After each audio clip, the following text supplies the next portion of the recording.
Nobody warned you about this decade. Not your parents, not your doctor, not a single book you ever read. They told you retirement would be the reward, the finish line after decades of hard work, the time when life finally slows down and you get to breathe. But then you got here, and it didn't feel like a reward. It felt like something had shifted, something you couldn't quite name, and somewhere deep inside you started to wonder, is this normal? Is this just me? Or is there something genuinely hard about this particular season of life? I want to tell you something important right from the start.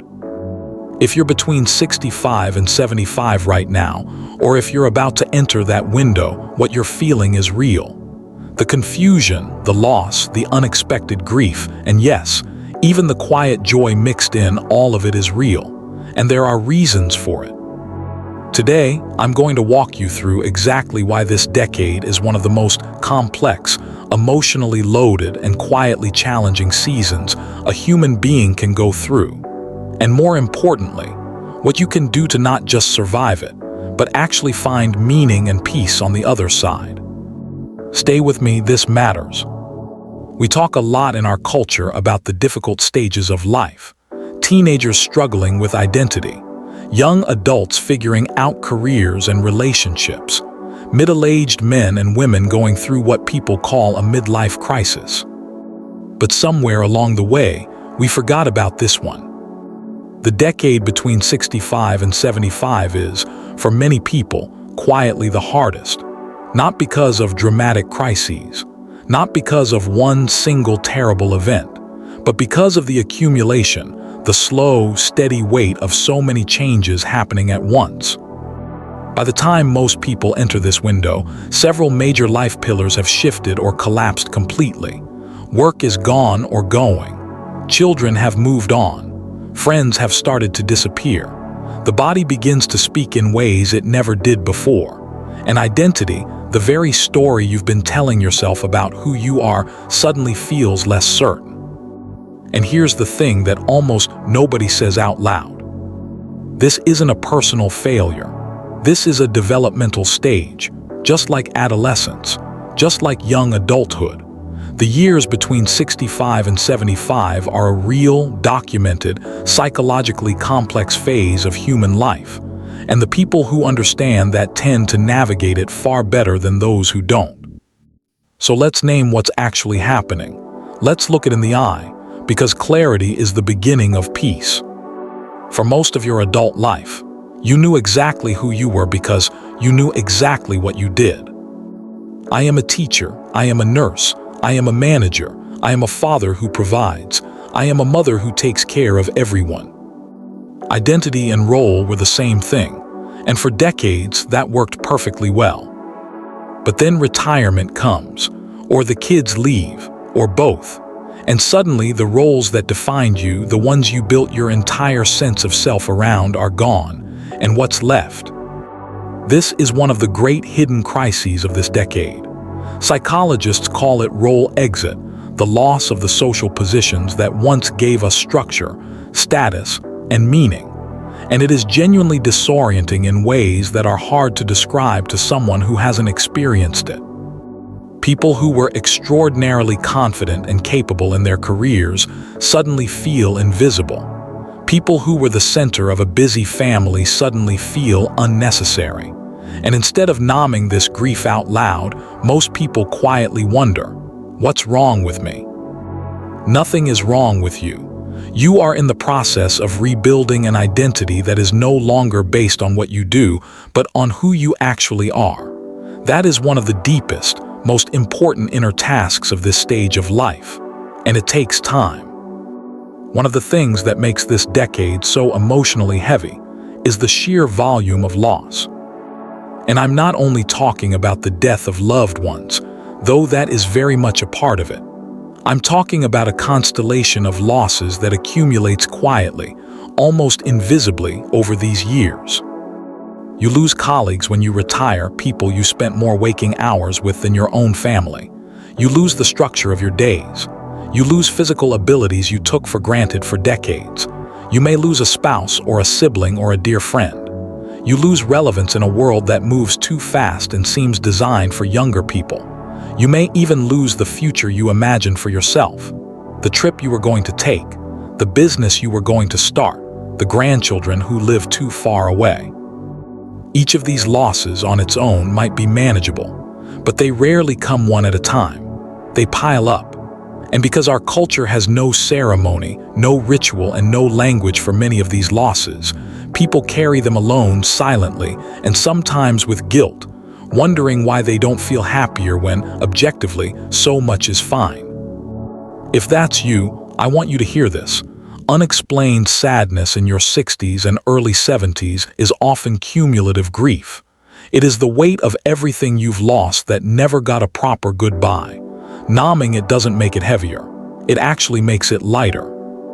Your body has been your silent partner your entire life. For decades, it just worked. You asked it to run, it ran. You asked it to stay up late, it stayed up. You pushed it, and it responded. And somewhere in the back of your mind, you knew this arrangement wouldn't last forever, but knowing it intellectually is very different from living it.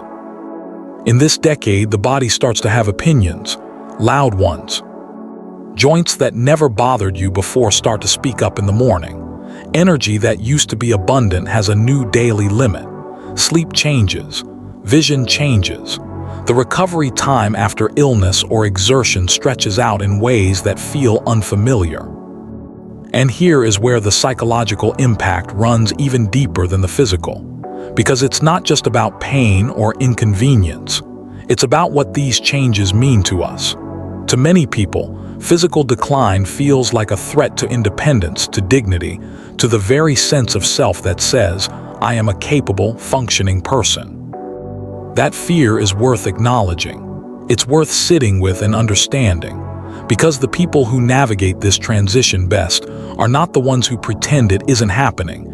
They're the ones who learn to redefine strength, who discover that asking for help is not weakness, who find that slowing down can actually open doors that speed always kept closed.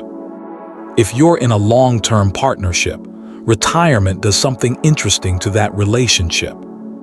For years, possibly decades, you and your partner had separate lives that converged in the evenings and on weekends. You had your work, they had theirs. You had your rhythms, they had theirs. There was space. Comfortable, natural, necessary space. And then suddenly you're home, together all day, every day. For some couples, this is a gift, a second honeymoon of sorts. A chance to rediscover each other. But for many, many couples, it surfaces tensions that were always there but never had room to grow. Friction about routines. Disagreements about how time should be spent. One person thriving in retirement while the other quietly struggles. Power dynamics shifting in unexpected ways. And outside of marriage, friendships, which were often sustained by the infrastructure of work or busy parenting schedules, begin to require actual, conscious effort to maintain. Some friendships don't survive, and new friendships which once felt effortless now feel surprisingly hard to form. Loneliness in this decade is more common than most people admit, and loneliness, real, sustained loneliness, has measurable effects on physical and mental health. It is not a small thing. The people who do this stage well are the ones who treat relationships like a garden. They tend them. They invest in them. They are willing to make the first call, plan the first trip, show up even when it's inconvenient. Because in this decade, connection is not optional. It is essential. At some point in this decade, sometimes gradually, sometimes in a sudden flash of clarity, most people come face to face with their own mortality in a new and unavoidable way. This isn't the abstract, someday I'll die, that younger people carry in the back of their minds. This is a more immediate, more personal reckoning. Peers begin to die. Health becomes a daily variable. And the future, which once stretched out ahead of you like a long road, begins to feel more like a hallway. For many people, this is terrifying. And that fear, when it goes unexamined, can quietly poison the present, making it impossible to enjoy what's actually here because of the constant awareness of what might be taken away. But here's what the research on aging and happiness consistently shows, and this is genuinely beautiful. People who come to terms with their mortality, who look at it honestly rather than flinching away from it, often experience a profound shift in their relationship with the present moment. They stop wasting time on things that don't matter. They say, "I love you" more freely. They pursue experiences over possessions. They find meaning in small things: a morning coffee, a conversation, the particular angle of afternoon light. This is what psychologists sometimes call post-traumatic growth, and it is absolutely possible for you. Awareness of finitude, handled honestly, doesn't have to shrink your life. It can actually expand it. Viktor Frankl, a psychiatrist who survived the Holocaust, spent his entire career studying one question: what allows a human being to endure suffering and continue to live with full engagement?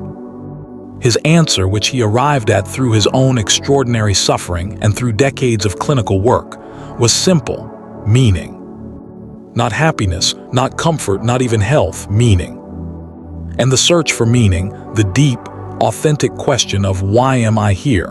What matters to me? What do I still have to contribute? Is one of the central psychological tasks of the decade between 65 and 75. This is where many people struggle, because for much of adult life, meaning was handed to us by circumstance, by careers, by parenting, by the constant forward motion of building a life. We didn't have to go looking for it. It was already there. But when those structures fall away, meaning doesn't automatically appear in their place. It has to be chosen, actively, deliberately. And the people who come through this decade with their spirits intact, who emerge in their late 70s and beyond with a kind of hard-won peace and aliveness, are almost always the ones who answered this question honestly, who figured out what they care about, who found a way to contribute, to create, to connect, to leave something behind that mattered. That work is available to you right now, not later, right now. So let me bring it all together for you. The decade between 65 and 75 is hard, because it asks more of you than almost any other period in your life. It asks you to rebuild your identity from the inside out, not based on what you do, but on who you are. It asks you to grieve, really grieve, the losses that come so fast they barely have time to land. It asks you to make peace with a body that has changed, and to find dignity and grace in that change. It asks you to tend your relationships with more intention than you ever had to before. It asks you to look at your own mortality without looking away, and to let that awareness deepen your appreciation for life rather than diminish it. And perhaps most profoundly, it asks you to answer the question that may be the most important one of your life. What do I still have to give? What still matters to me? How do I want to spend the time I have left? None of this is easy. I won't pretend it is. But it is possible. And the fact that you're here, watching this, thinking about these questions, that already tells me something important about you. It tells me you're not running from this season. You're trying to understand it. And that courage, that willingness to look clearly at your own life, that is exactly the quality that separates the people who merely endure this decade from the ones who transform because of it. You are not too old. You are not too late. You are not past your best years. You are in the middle of one of the most meaningful chapters of your life. And it is still being written. If any part of this resonated with you, if you recognized yourself or someone you love in any of what we talked about today, I'd really love to hear from you. Drop a comment below and tell me which part of this decade has been the hardest for you, or if you've come through it, what helped you most. Your experience matters, and it might be exactly what someone else needs to hear right now. If you found this video useful, please give it a like. It genuinely helps more people find this content who might really need it. And if you're not subscribed yet, I'd love for you to join this community. We talk about real things here, the honest, Meaningful, sometimes hard parts of getting older, with warmth, curiosity, and a whole lot of respect for the lives you've already lived and the life still ahead of you. I'll see you in the next one. Take care of yourself.